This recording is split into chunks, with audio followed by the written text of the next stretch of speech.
ഇപ്പൊ നമ്മള് ഫ്രണ്ടിൽ 2 ബസ്സുകളുണ്ട്. ഓ അയ്യോ, ഓ കേറി പോണ. ഓ എന്താണ് 2 കൂടെ. ഇനിയിപ്പോ ഞാൻ വിടും, ഞാൻ വിടും. അവന്മാരെ കൊന്നാണ് ഇപ്പൊ ഇവര് തമ്മില് കൂട്ടയടിയാണെന്ന് തോന്നുന്നു. എങ്ങനെയെങ്കിലും കേറി പോണം. അവിടെയാണെങ്കിൽ ബാരിക്കേറ്റ് വെച്ചേക്കോ. 2 കൂടെ കിടന്ന് മത്സരിക്കുക അണ്ണാ. Live show.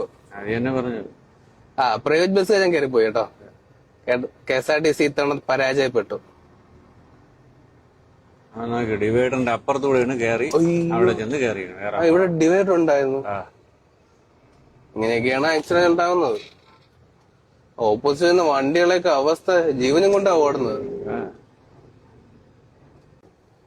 ഞാൻ പറഞ്ഞില്ല, ഡ്രൈവർമാര് തന്നെയാണ് ഈ കുഴപ്പങ്ങൾ അത്രയും ഉണ്ടാക്കുന്നത്. അത് ഇന്ന വണ്ടി എന്നല്ല, ഓരോ മനുഷ്യരാണ്. അതിന് ബസ്സൊന്ന് പഴച്ച് ബസ്സിനെ പറഞ്ഞിട്ട് കാര്യമില്ല, ഭാര്യയെ പറഞ്ഞിട്ട് കാര്യമില്ല, ടിപ്പറിനെ പറഞ്ഞിട്ട് കാര്യമില്ല. ഇത് കൊണ്ടുപോകണവനാണ് ഈ ഡ്രൈവർ എന്ന് പറയുന്നവൻ തന്നെയാണ് ഈ കുഴപ്പം കാണിക്കുന്നത്. നമ്മളെ നാക്കിനെ കുറിച്ച് പറയില്ലേ, നല്ലത് ചെയ്യണതും അടി വാങ്ങി തരണതും നാക്കാണ്. അതെ, അതുപോലെ തന്നെ